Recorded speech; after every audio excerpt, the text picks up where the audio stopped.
So now the next question, next sum 1.9 number का है ये।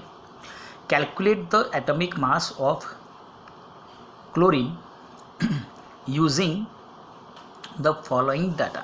आपको कुछ डाटा दिया गया है। देखो यहाँ पर ये जो डाटा है वो क्लोरीन के एवरेज एटॉमिक मास फाइंड करने के लिए दिया गया है। मतलब कि यहाँ पर आपको जो क्लोरीन दिया गया है, अब आप समझो क्लोरीन 35 एंड क्लोरीन 37, मतलब हमारे पास दो क्लोरीन के आइसोटॉप्स प्रेजेंट हैं।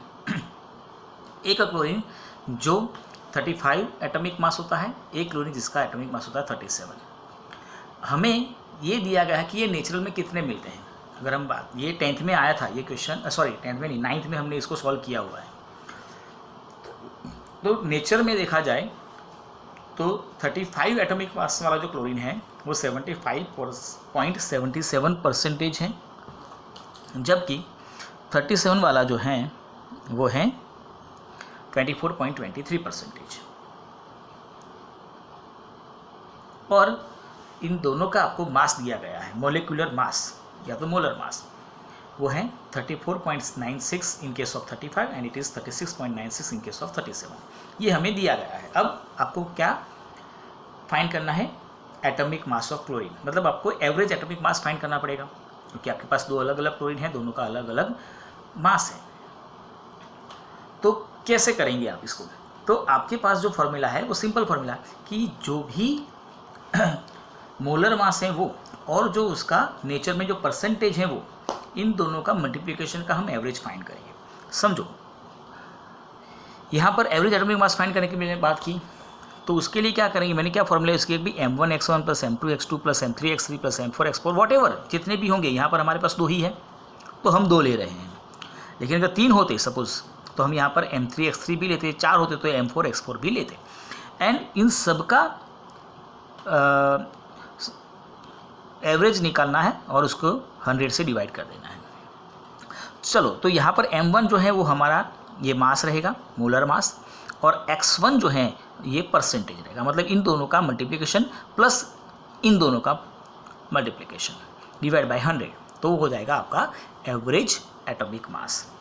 तो m1 है हमारे पास 34.96, x1 है हमारे पास 75.77 प्लस m2 है हमारे पास 36.96 एंड x2 है हमारे पास 24.23। याद होगा अगर आपने 9th में किया था, 9th में क्या दी वैल्यूज़ दी थी हमें, तो एग्जैक्टली हमने यहाँ पे 35 और ये 37 लिया था, और यहाँ पर हमने लिया था 75 एंड 25, और जिसका आंसर एग्जैक्ट आया था 35.5, जो हम लेते हैं, जो हम कैलकुलेशन में एटॉमिक मास ऑफ क्लोरीन कितना लेते हैं, 35.5 ही लेते हैं। ठीक है, यहाँ पर हमें ये वैल्यूज़ जो है वो डेसिमल में दी गई हैं, मतलब एग्जैक्ट वैल्यूज़ दी गई। हमें वहाँ पे हम 75.77 की जगह पे 75 ले लेते थे, 24.23 की जगह 24.23 जगह पे हम 25 ले लेते थे। यहाँ पर हमें ये एग्जैक्ट वैल्यू दी है और कोई फ़र्क नहीं है। तो इन दोनों का मल्टीप्लिकेशन प्लस इन दोनों का मल्टीप्लिकेशन डिवाइड बाई 100 करेंगे और answer will be 35.4527। The answer is 35.4527 unit, U for unified mass. तो this is the atomic mass of chlorine. Now the next one, 10 number 1.10. In 3 moles of ethane,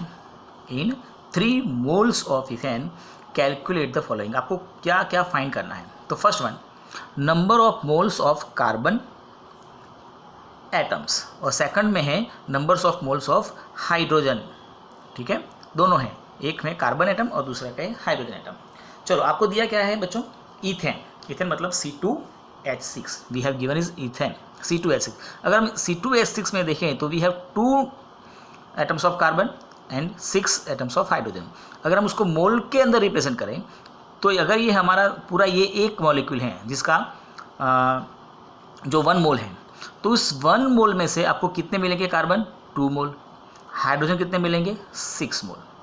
तो 1 mole of ethane में से आपको 2 mole of carbon and 6 mole of hydrogen मिलते हैं। आपको कितना बोला गया है बच्चों? 3 मोल्स। तो सिंपल 3 मोल में से कितना होगा? तो जैसे हमने इसको 3 से मल्टीप्लाई कर दिया, इसको भी 3 से मल्टीप्लाई कर दो, इसको भी 3 से मल्टीप्लाई कर दो, तो कितना हो जाएगा? ये होगा, मतलब कार्बन जो होगा वो 6 मोल होगा, जबकि हाइड्रोजन होगा वो 18 मोल होगा। ठीक है। तो 3 मोल्स ऑफ इथेन में से आपको 6 mole of carbon and 18 mole of hydrogen मिलेंगे। ये फर्स्ट और सेकंड नंबर के क्वेश्चंस का आंसर है। नेक्स्ट है third number, number of molecules of ethane भी आपको फाइंड करना है। Numbers of molecules of ethane, ethane के कितने मोलिक्यूल्स होंगे, मोल नहीं है, मोल कॉन्सेप्ट हम जो थियरी में देखे हैं ये है मोलिक्यूल्स। तो 1 mole ethane contains Avogadro number, and ये तो आपको बहुत अच्छी तरह से याद होगा 6.022 multiply by 10 to the power 23, ठीक है। तो 1 मोल ऑफ इथेन है तो कितने मोलिक्यूल ऑफ इथेन होंगे, 6.022 multiply by 10 to the power 23।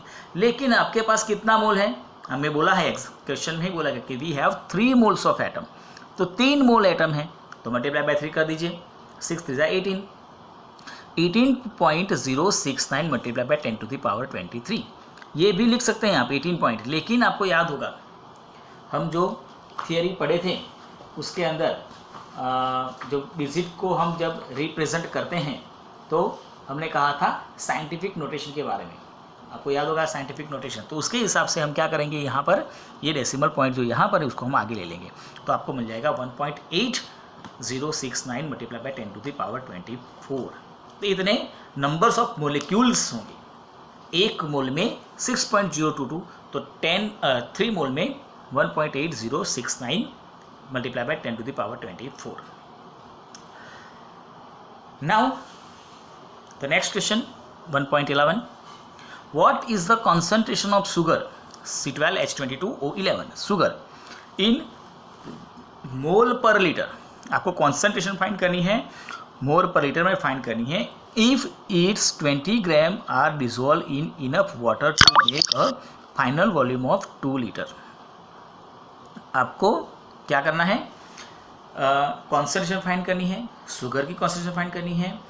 20 gram sugar जो है उसको हमने पानी के अंदर डिसॉल्व करके उसमें से कितना बनाना है, 2 litre. We have 2 methods here. देखो पहले आप जो डायरेक्ट मेथड है वो समझ लें। आपको बोला गया है कॉन्सेंट्रेशन फाइंड करनी है, मोल पर लीटर मतलब मोलारिटी में फाइंड करनी है। This is the unit mole पर लीटर, वो किसका है, मोलारिटी का है। मोलारिटी का मतलब, ये मोल पर लीटर का क्या मतलब होता है कि 1 लीटर सॉल्यूशन में जो आपका सॉल्यूट है उसके कितने मोल हैं, वो मोलारिटी होती है। तो इसको फाइंड करने का फॉर्मूला है N/V। N मतलब नंबर्स ऑफ मोल और V is equal to volume. लेकिन N नहीं है आपके पास, तो N फाइंड करने का जो फॉर्मूला है वो है given mass upon molecular mass. ये तो 9th में पढ़े थे, याद होगा ना, mole is equal to given mass upon molecular mass, मतलब वेट अपॉन मास। ये वेट आपको दिया गया है, हाँ ये रहा 20 ग्राम, गिवन मास 20 ग्राम, तो ये लिख लिया। ये जो है C12H22O11 उसका मोलिकुलर मास अगर आप फाइंड करेंगे तो मिलेगा 342, ठीक है। 12 carbon plus 22 hydrogen plus 11 oxygen, तो इसका मिलेगा 342, ठीक है। ये आप सॉल्व करेंगे बाय कैल्सी तो आपको आंसर मिलेगा 0.02925 मोल पर लीटर। मतलब आपका जो सॉल्यूशन है, जब 2 लीटर सॉल्यूशन बनाएंगे तो उसकी कॉन्सेंट्रेशन कितनी रहेगी, 0.02925 मोल पर लीटर। मतलब 1 लीटर के अंदर 0.02925 जितने मोल्स शुगर के प्रेजेंट होंगे। नाउ मेथड नंबर 2, ये डायरेक्ट मेथड था, फॉर्मूला यूज़ करके हमने सीधा कर दिया। नाउ सेकंड, अगर आप देखें यहाँ पर तो आपने 20 ग्राम डिजोल्व किया है इन 2 लीटर। 20 ग्राम शुगर हमने 2 लीटर में डिजोल्व की है, तो 10 ग्राम के लिए कितना होगा, मतलब अगर मुझे 1 लीटर चाहिए तो 1 लीटर में कितना होगा, 10 ग्राम। मोल्स ऑफ शुगर इन 10 ग्राम, अगर मुझे ग्राम में से मोल्स फाइंड करने हैं, ग्राम में से मोल फाइंड करने हैं, तो वही फॉर्मूला गिवन मास अपन मोलर मास। कितना मास मैंने लिया यहाँ पर, 10 ग्राम। मोलर मास कितना है इसका, शुगर का 342, तो कितना आया 0.02925। ये मोल मिले मुझे, ये क्या मिले, 0.0295 is the mole. So moles present in 1 litre solution is 0.02925। तो अगर ये जो हमारी डिफाइन है वो क्या कहती हैं कि भाई 1 लीटर में जितने मोल्स हो गए वही हमारी मोलारिटी है, ठीक है। तो क्या हुआ, moles present in 1 litre solution is 0.02925, ये तो हमने फाइंड कर लिया, तो वही तो उसकी मोलारिटी हो गई, क्योंकि आपको बोला क्या गया है, मोल पर लीटर में फाइंड करने के लिए बोला गया है। इन द सेंस इनडायरेक्टली आपको मोलारिटी ही फाइंड करने के लिए बोला है। तो मोलारिटी हमने जैसे यहाँ फॉर्मूला यूज़ करके फाइंड की थी, हमने यहाँ पर ये स्टेप्स से फाइंड की है। तो मोलारिटी का मतलब क्या हुआ, 0.02925 मोल पर लीटर। तो समझो आपको मोल पर लीटर में कुछ फाइंड करने के लिए बोला गया है, इसका मतलब यही होता है कि आपको मोलारिटी फाइंड करनी है। मोलारिटी का मतलब क्या है, मोल पर लीटर, मतलब 1 लीटर में जितने मोल्स सॉल्यूट के हैं वो होता है हमारा मोलारिटी। तो ये मोलारिटी आप इस तरह से भी फाइंड कर सकते हैं और इस तरह से भी फाइंड कर सकते हैं, डिपेंड्स ऑन यू, आप किस तरह से उसको देखते हैं और किस तरह से आप उसको सॉल्व करते हैं। जरूरी नहीं कि यही मेथड से आप सॉल्व करें।